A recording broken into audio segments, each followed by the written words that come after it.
This is a Dalarna University production. This film will give you, as a student, an overview of the processes within a hot rolling mill. The film is made in collaboration with SSAB in Borlänge. Here, the steel material is processed plastically at very high temperatures. Rotating rolls reduce the thickness of the material and produce long strips that can be used for manufacturing products such as steel plates. We will be going through the various stages of the hot rolling process. Each stage requires knowledge and experience to ensure a high-quality product. The material is heated in the reheating furnace, rolled in the roughing mill, coil boxed, roll in a finishing mill, cooled and coiled. Before the slab can be processed, it must be heated. The slab is continuously cast and has the dimensions required for the final product of a correct weight, width, and thickness. These furnaces heat the material to about 1200 degrees centigrade. 2 walking beam furnaces feed the material through the oven. The heating is especially important as it affects the properties of the material. If the material is not sufficiently heated, incorrect material properties will arise. This is due to carbides and nitrates failing to dissolve. During the heating process and the transport to the roughing mill, the hot material reacts to the oxygen in the air, and a mill scale consisting of oxide is formed on the surface. If the oxide layer remains on the material during rolling, the layer risks being rolled into the steel material, adversely affecting the surface quality of the final product. The material must undergo a mill scale cleansing before rolling. In order to cleanse the surface, water is sprayed at high pressure, 160 bar.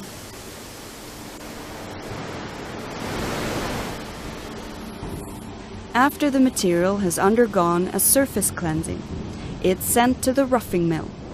Here, the material is rolled from its original thickness of 22 centimeters down to about 3 centimeters.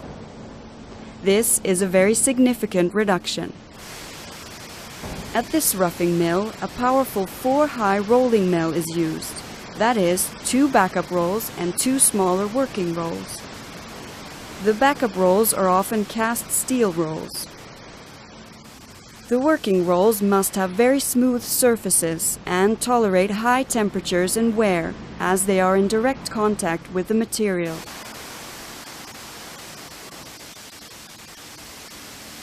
This particular material is rolled with 5 passes, where 1 pass means that the material passes through the rolls once. The material is surface cleansed several times during the roughing mill process to remove any new traces of mill scale. In order to control the width of the material, vertical rolls are used. The material is now called transfer bars. After the roughing mill, the transfer bar is rolled up in a coil box. The coil box's primary purpose is to save space, but when inside the coil box, a temperature equalization also occurs. The temperature difference between the ends of the material is minimized as the transfer bar is coiled together. When the transfer bar is removed from the coil box, it has a temperature of about 1050 degrees centigrade. The ends of the transfer bar are cut off and the bar undergoes further mill scale removal. After this, it's time for the next stage, the finishing mill. This mill consists of 6 stands in the shape of 4 high rolling mills. Here, the transfer bars, now called strips, are rolled into a thickness of between 16 and 1.8 millimeters. Between the rolls we see an up looper, which measures and controls, amongst other things, the line speed and the strip tension. The swinging motion that can be observed is when the uplooper is adjusting itself. In order to control the profile and the flatness of the strips, the working rolls are horizontally adjustable. The first stands control the profile, and in the later stands the flatness is controlled.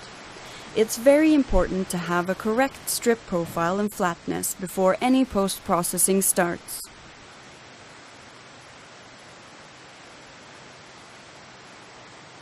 The cooling rate is adapted to each strip to produce the appropriate microstructure and material properties of the end product. When the strip has passed through the cooling section, it's coiled in. The temperature during coiling varies between 150 and 750 degrees centigrade, depending on the properties assigned to the material.